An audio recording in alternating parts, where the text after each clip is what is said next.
Bueno, están las declaraciones del presidente de la República, Sebastián Piñera, sobre este tema, en el cual vamos a seguir porque ya que pese a que la Fiscalía Regional ha negado a nuestro medio de comunicación una entrevista del Ministerio Público sobre este caso,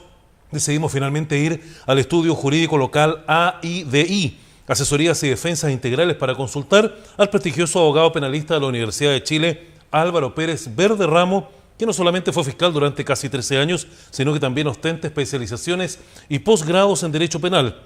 El profesional entregó las claves para entender este polémico caso y aquí presentamos in extenso la entrevista del periodista Juan Olivares, donde se profundiza más acerca de este tema.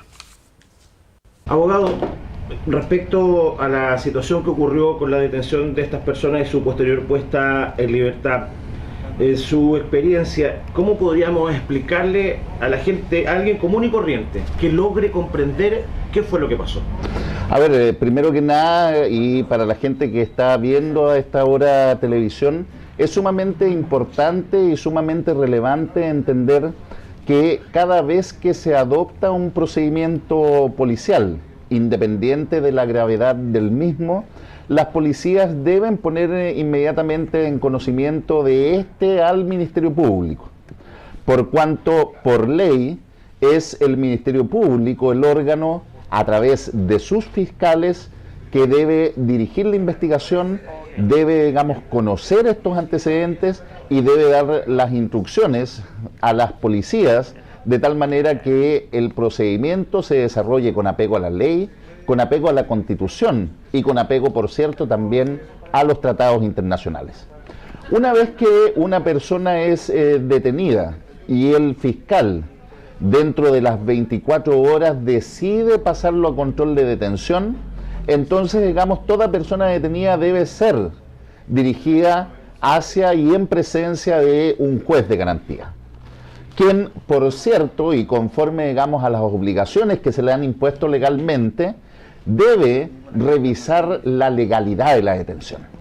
¿Qué significa que un juez, en buen castellano, revise la legalidad de la detención? Significa que, en definitiva, la persecución penal, la persecución de la persona del delincuente, tanto por parte de las policías como por parte del Ministerio Público, no puede ser realizada a cualquier costo. Significa que lo que esperamos el día de mañana, no para esas personas que son señaladas como delincuentes, sino que lo que esperamos para mí, para mi esposa, para mis hijos, para mis seres queridos, ¿ya? Lo que nosotros esperamos es que, en definitiva, la policía o el Ministerio Público, al momento de realizar una investigación, respete las garantías constitucionales. En buen castellano, que no pueda el día de mañana la policía, sin contar con ningún antecedente, sin contar con ningún fundamento, simple y lisa y llanamente, digamos, poder entrar a tu casa, a la mía, digamos, o poder revisarnos los autos. Eso, digamos, no puede ser así. Abogado, y entendiendo que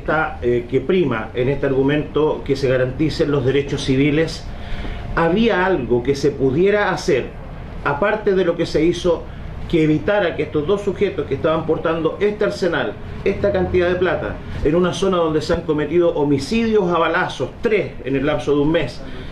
no quedaran en libertad? ¿Qué herramientas había para evitar que esto ocurriera? Porque uno tiene la sensación de que se hizo lo único posible, pero yo creo que había otras cosas que se podían hacer. El Estado y el legislador se ha preocupado especialmente, digamos, de situaciones similares a esta.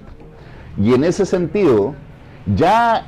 bajo el gobierno anterior, se hizo una modificación al Código Procesal Penal. ¿Qué es lo que buscaba esta modificación al Código Procesal Penal? Que precisamente ante la circunstancia y el hecho de que un juez de garantía estimara una detención ilegal, en primer lugar, frente a hechos graves, entregar al Ministerio Público un recurso de apelación, de tal manera que esa resolución del magistrado sea revisada por la Ilustrísima Corte de Apelaciones, en este caso de Valparaíso. Pero por otra parte, entregó también al Ministerio Público la facultad de que frente a una ilegalidad de la detención, pudiese el Ministerio Público formalizar la investigación. ¿Qué significa, en definitiva, formalizar la investigación desde el punto de vista práctico? Significa poner en conocimiento de estos sujetos los hechos que se encontraban investigando, pero desde el punto de vista de lo que interesa a la ciudadanía, poder en definitiva solicitar las medidas cautelares correspondientes a la gravedad del delito. En este caso en particular,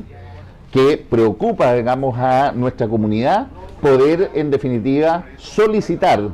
una prisión preventiva. O sea, además de este recurso de apelación que estaba disponible respecto a la legalidad o no de la detención, está la facultad de haber formalizado, porque también fue modificada recientemente la ley de control de armas, que hace más grave el delito de portar o tener un armamento. Correcto. Por lo tanto, es bien difícil comprender lo que pasó, abogado, lo que pasó en este tribunal. A ver, básicamente la ley de control de armas, y precisamente en un interés social por hacerse cargo del fenómeno que estaba ocurriendo, efectivamente la ley sufrió modificaciones en el sentido de agravar por una parte las penas, imponer mayor pena, digamos, a quien sea sorprendido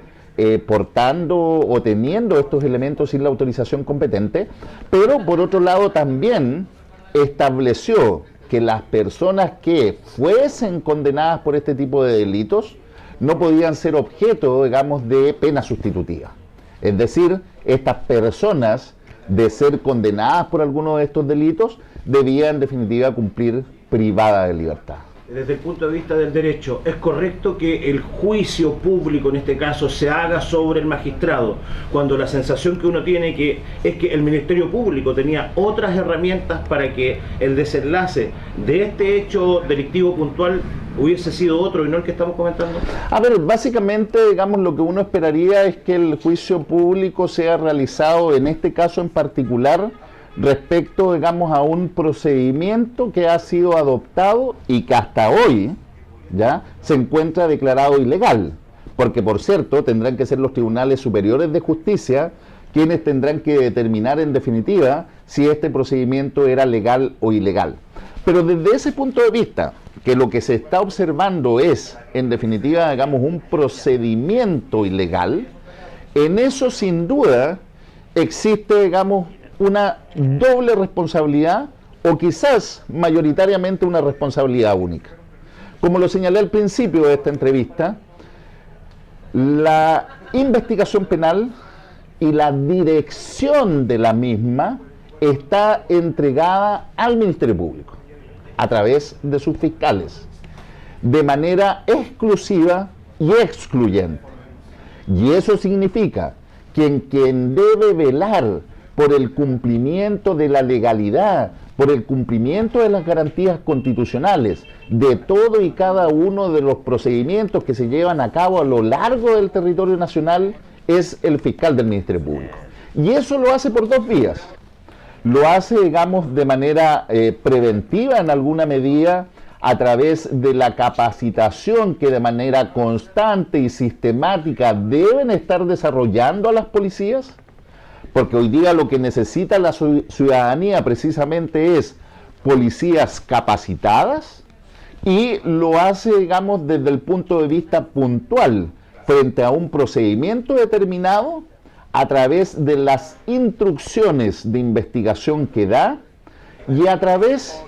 de lo que uno debiera esperar de un fiscal frente, digamos, a la comisión de hechos graves, que es a través de la constitución en los sitios del suceso y a través precisamente del fiscal estar de manera permanente, digamos, en la calle, estar permanentemente dirigiendo las investigaciones de mayor gravedad y estar de manera directa conociendo cuáles son los antecedentes y fundamentos de cada uno de los hechos que se investigan. Por lo tanto, desde esa perspectiva es clave el compromiso que tenga el fiscal frente a una situación de esta naturaleza. Es clave el compromiso que tenga el fiscal del Ministerio Público, no solamente frente a situaciones de esta naturaleza, sino que es clave y es importante el compromiso que tenga el fiscal del Ministerio Público con la sociedad y con la comunidad en la cual se encuentra inmerso.